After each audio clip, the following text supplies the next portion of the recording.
Hi everybody, welcome to the Witching Week. Today is episode number 29 and I am your host, Ren.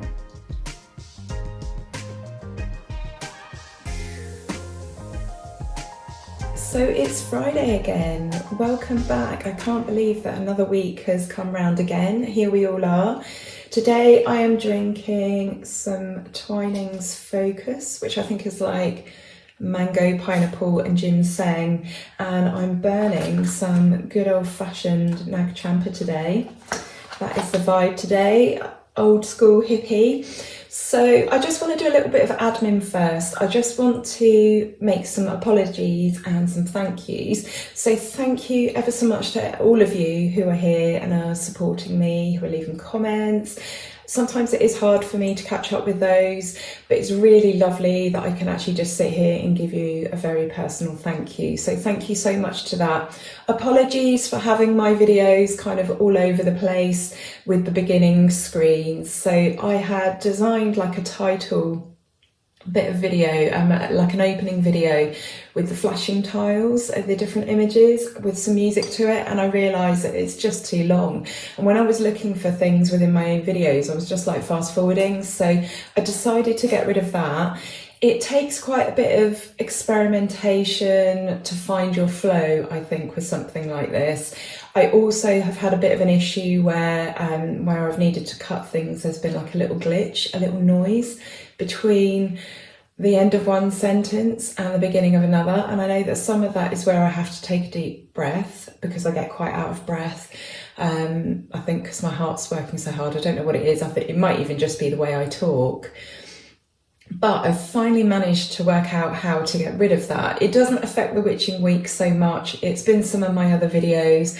So what with that, and then mucking about with the opening titles and things, and then the sort of the dates at which I've released stuff. So the Witching Week I'm sort of doing every week. So when I make a change, that gets shown very quickly. But with the other videos, the Witchcraft videos that I'm only just starting to delve into, it takes a little while for that to show.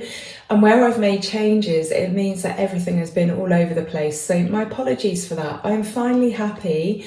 I made 2 videos yesterday and I have since edited those, and I'm finally happy. I finally figured out there's still a lot for me to learn technically, but I finally got to a point where I'm happy. So give it another week and I think that there will start to be some what is the word I'm looking for? I'm finding it really hard to find my words today, so you're gonna have to really bear with me. There will be some sort of continuity with how the videos start and the style in which they're edited. So thank you so much for bearing with me, and I'm just so happy that you're here. This is so nice. It's so wonderful to just talk about witchy things and the season and, you know, those sorts of things that matter to people like us. It's really nice to have this audience. So thank you very much. And if you're still here after these last 6 months, then thank you. I really appreciate that. And I'm starting to feel really excited now. I'm starting to get in the hang of creating videos, what I need to do to plan them, how to set them out. I've got so many ideas that I've written down. You know, I'm literally sitting here and talking, so it works really well around my health problems. So this is really fulfilling me right now, and I've only got you guys to thank for that, so thank you. After the snow that I showed you last week, we actually had like double the amount of that. I woke up Friday morning and the snow was really heavy and it was really coming down. So I did go out in it. It was like a winter wonderland. And then because we have March weather now and we've got that warmth and the sunshine and there are more hours of daylight, it had actually pretty much gone by the evening. Sort of 8-10 hours later it was nearly all gone. We did have a bit left on the grass. So I wondered, last week, episode 28, we actually spoke about using snow in spells, and we spoke about how it can be used for cloaking things, hiding things, slowing things down, stopping things, or any other magical correspondences that you personally associate with snow. What I want to know is, did any of you think to freeze some if you hadn't already? Did any of you use any in any spells? I'll be really interested to know. Maybe some of you put some aside for another time. But yeah, it was absolutely beautiful. And then this week we've had really, really heavy fog, really thick fog. So March is a really crazy month for weather, isn't it? It can be all over the place. I don't know if that's just the UK. I imagine there are parts of the US that are a bit like that. I believe that the UK, apparently, our climate is very, very similar to Japan. I don't know if that's true. I've never been to Japan, but that's what I've heard. But yeah, it's been a bit of a crazy week for the weather. And at the moment, kind of on a spiritual level, and I guess just on a general personal level, I feel like we're on the cusp of something. I don't know about you. A friend mentioned this to me the other day, and I was like, yeah, that's exactly how I feel. I feel like we're in some sort of transitional period, and that there's going to be major transformation for a lot of people this year. I don't know if it's because we're just in that time where we are changing seasons. Maybe it's that, maybe it's just the arrival of spring, but I don't remember feeling like this at any other time. This is where it's a really good idea to keep a journal or a diary, and that is something I am notoriously bad at. I just don't have the energy by the end of the day to do something like that, and I tend to start off well, and then something else catches my attention, and then that's my sort of my focus and my obsession. But yeah, I've never been good at journaling. I've tried so many times, but this is where it would be helpful, wouldn't it? Because am I feeling something that I felt every March? But I don't think I am. I felt at the beginning of this year, even though I had a bit of a shaky start with that really, really awful flu virus and then falling over, I still felt like this was going to be a really, really good year. And I really think it is. Even though a few things are still sort of up in the air, I feel like this is going to be a really good year for many of us. It feels like the last 10 years has been a real heavy slog. Obviously the pandemic hasn't helped with that. That's made things very, very strange. And I suggest that a lot of us are sort of coming out of that. I think that I'm wondering if maybe that's affected some of us in ways that we didn't even realise would. I mean, I wasn't particularly bothered. I didn't feel scared. I'm very much a person who just takes things as they come, and I'm one of those people who uses the term "it is what it is." I'm pretty sort of simple in that way. I'm pretty sort of mentally robust. But yeah, it's felt like there has been a long dark night of the soul. This winter has been very long. It's been hard. And yet I still feel like really, really good things are coming, and I feel like there are major changes coming. Changes that aren't always going to be comfortable, changes that haven't been comfortable, some hard times maybe still to get through coming up, but I just feel like by the end of the year, things are going to be very, very different for many people and for the better. I think we are moving towards better times. I really hope so anyway. These are just some of the thoughts from my brain this morning. But yeah, tell me what you think. Do you think I'm right? Have you been feeling this too? Maybe you felt like this in previous years and it never came to pass. I'd be really interested to know, because it just seems like a lot of people are going through very similar things, and then when you get talking to them, it seems like they have very similar thoughts. So I don't know if we're just kind of tapping into the sort of collective unconscious there or what. Who knows? So far we managed to get outside a little bit. We did last weekend. The snow was still on the ground, which was really nice. And my husband gave me this really beautiful bushcraft knife. We both have a passion for bushcraft, and you might want to call that survival as well. We're not like major preppers or anything, but we are quite, we know what we need to do if the poop hits the fan. And I've never had my own bushcraft knife, and my husband bought me this, so that was a really lovely thing to happen this week. I'm actually really struggling to get about. I'm real trouble with my hip at the moment because I'm not moving around enough. So because I'm super stretchy, because of my connective tissue disorder, I'm actually hobbling around like a little old lady at the moment and really struggling a lot with pain and stuff. But that doesn't mean I can't go from the car to a log and sit outside with my husband and my children when they're doing things. So that was a really lovely gift. We lost the wonderful Rachel Pollack. So I don't know if you know who she is. She's an American science fiction writer. She wrote books on divinatory tarot, and she also ran some issues of the DC comic Doom Patrol back in the 90s. She created her own tarot, which was called the Shining Woman Tarot, which later became the Shining Tribe Tarot, I think. And Neil Gaiman has quite often consulted her on matters surrounding the tarot when he's written certain books. And yeah, she passed away on Wednesday, so a great loss there. Just gave her a few thoughts this week, and hope that she travels well. And that got me on to the thought of witchy community. I saw a friend this week.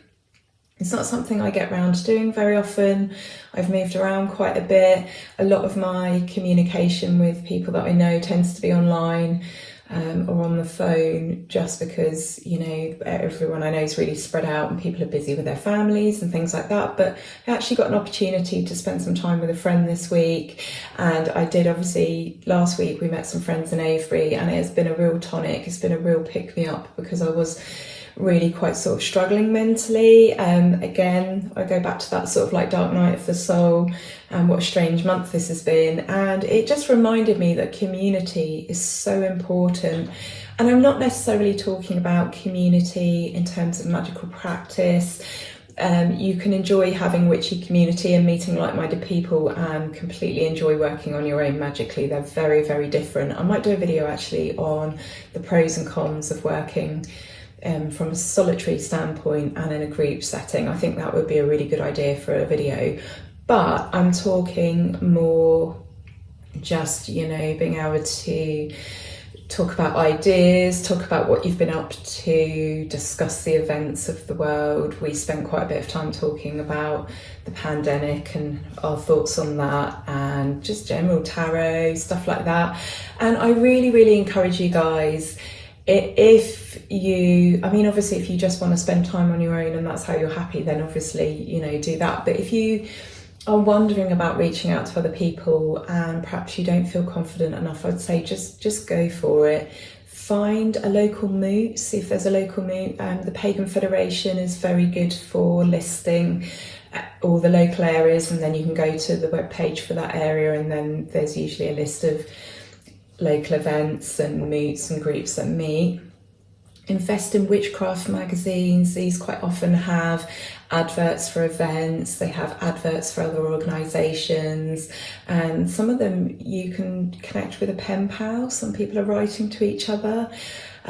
Joining an organisation is really good, so that could be, like I've just said, for example, the Pagan Federation, Children of Artemis. I'm sure there are loads in America. I'm not very hot on what's going on over there, but I'm sure there are loads of organisations that you can join. Make friendships online. I'm sure most of you are doing that already, but there's really big witchy communities on Instagram. Obviously there are channels like this on YouTube. You know, chat to people in the comments, introduce yourself, don't be shy.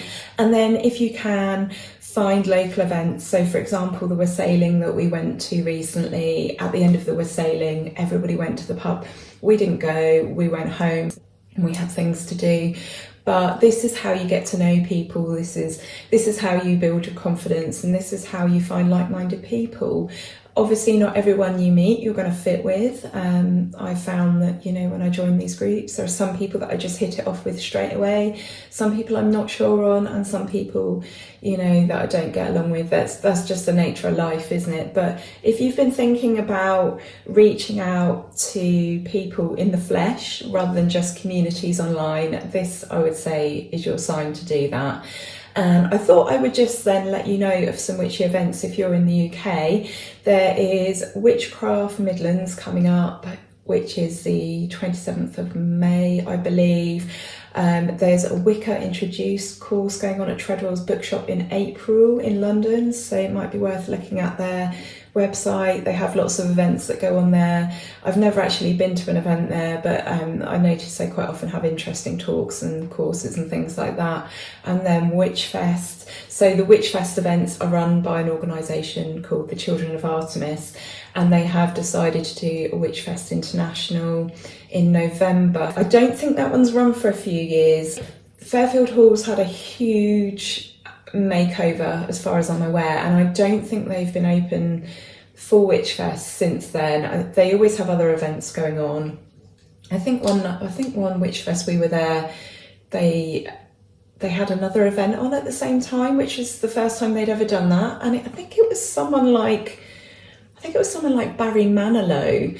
So there's all us sort of like weirdos in our witchy gowns, and well, I wasn't, but I think I just wore leggings, but I hadn't dressed up that year. But you know what I'm saying. You can imagine the scene. There's loads of people milling about in the foyer with all their weird and wonderful clothes, and then you've got like 600 really, really elderly people that are quite sort of maybe straight-laced in comparison. So that was a really interesting experience. They're all looking at us, we're all looking at them. But yeah, so that is on this year, I believe.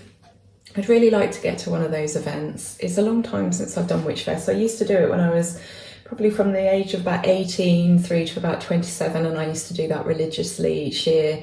And if you've never been before, it's an absolutely fantastic day out.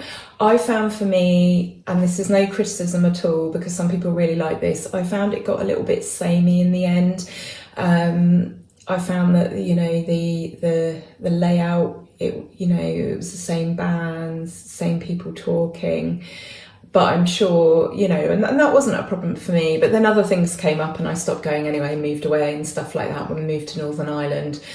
So yeah, it is well worth going, and especially if you've never been before. I often think back though to the days when the economy was really, really thriving. Once upon a time, the Children of Artemis used to put on Witchfest England, Witchfest Scotland, I think maybe even Witchfest Wales, and then Witchfest England, and then there used to be Witchfest International, which was like the whole world and all of those combined. And you would go and there would be loads of traders, and I remember having money to spend. And then over the years where things have declined, let's vote the Tories out, where things have declined now, there's less traders. There's still, you know, a hall full of them. It's still well worth going to. And maybe this year I think might be different as there's been a bit of a holiday. I think there's been a holiday. I'm sure someone will correct me if I'm wrong. But yeah, it's very different now. But I'm really, really pleased it's on, and I'm going to try and make it to one of those if I can. March is really stormy, isn't it? I've been thinking about this a lot. I've been thinking about the weather and the messages that you know, the weather gives us, and I've been looking at the plants and the animals, and I feel really, really tuned in at this time of year, or like I'm reconnecting. You know, I'm very much a hibernator and find it very difficult to get motivated in the cold and in the wet, and I feel like I'm waking up, which is really, really nice. And I thought I would dig out, now we've entered March proper, I thought I would dig out a year of pagan prayer. I know we've read through this a few times, and it just gave me the confirmation that, you know, March is quite a sort of a tumultuous time. So I just want to read a little bit from this book, the introduction to March, and then there is a little passage I want to read to you called Father Mars. Balanced midway between darkness and light, cold and warmth, death and growth, March is a stormy month of opposites. It opens with the birthday of the hypermasculine god Mars and continues with the very female-oriented lesser Eleusinian Mysteries, a celebration of the return of the goddess Persephone to her mother Demeter, which occurred at roughly the time of the vernal equinox. And then it goes on to describe April as being gentler. When this video publishes, I'm not sure if I will have a video out yet called 8 Simple Ways to Celebrate a Star or something along those lines. And in there I mention house blessing as a way to celebrate a star. And I think that this passage would be absolutely perfect for it. It's called Father Mars from De Agricultura, and it's written by Cato the Elder and translated by Barbara Nolan, which is the person who put this book together. And it says, and I think this is really lovely, so I thought we could all take a moment to ponder this and use this as a blessing as we move forwards into the spring and the lighter, active period of the year. Father Mars, I pray and beg that you be kind and merciful to me, my house and my household, that you keep away, ward off and take away sickness, both visible and invisible, barrenness and bane, destruction and unseasonable influences. Let my harvests, my grain, my vines and my farms grow and flourish, and grant health and strength to me, my house and my family. So mote it be. I thought that was really lovely. This was a book I think I got it at Yule, but it wasn't this year, it was the year before, I think. Yeah, it was the year before, from my husband. I think, I'm really sorry, my brother-in-law gives me loads of books, which I'm really, really grateful for. Each birthday and Christmas, he buys me a book off of my list. But yeah, I think my husband bought me this one. It's one that I had on my list for a long time. I'm not being paid to promote this book. I haven't been sent this book by the publisher house or anything like that. This is just a genuine book that I wanted, that I really, really enjoy. So yeah, check it out. It's really beautiful. So with all that done, I think we shall do some cards. I'd love to know in the comments how you guys are keeping. Are you well? What have you been up to?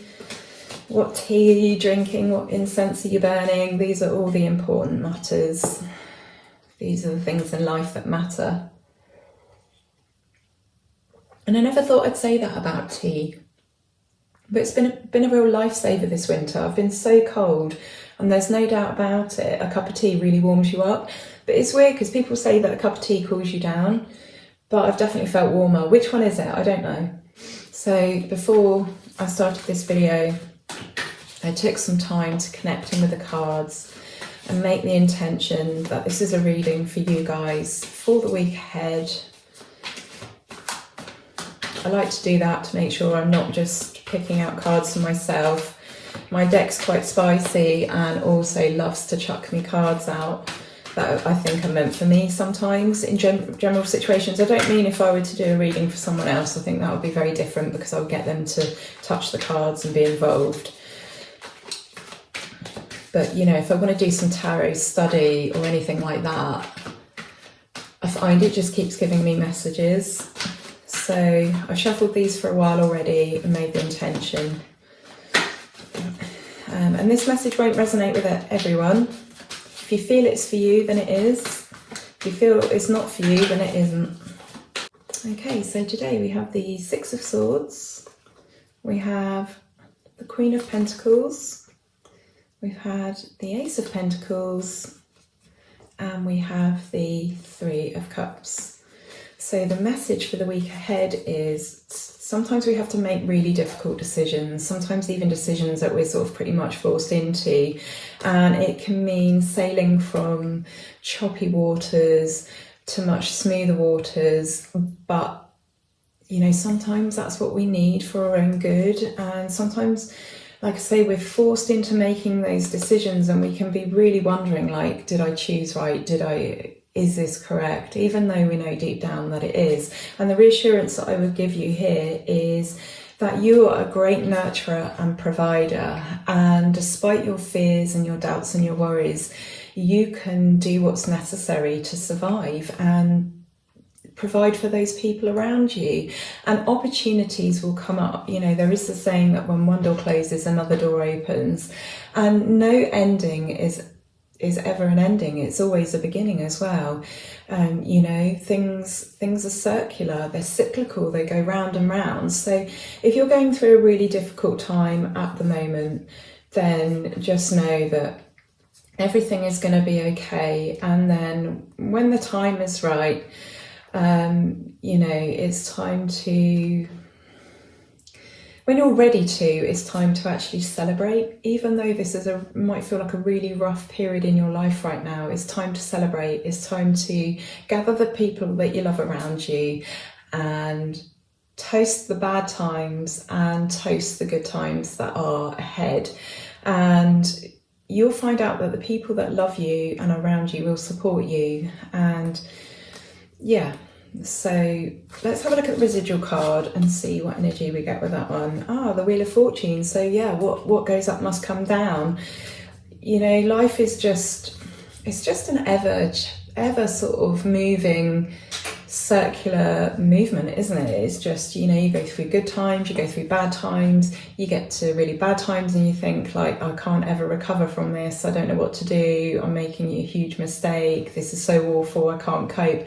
And you know, you always recover from that position and that period, and you always come back with a bang, and then things always get better again.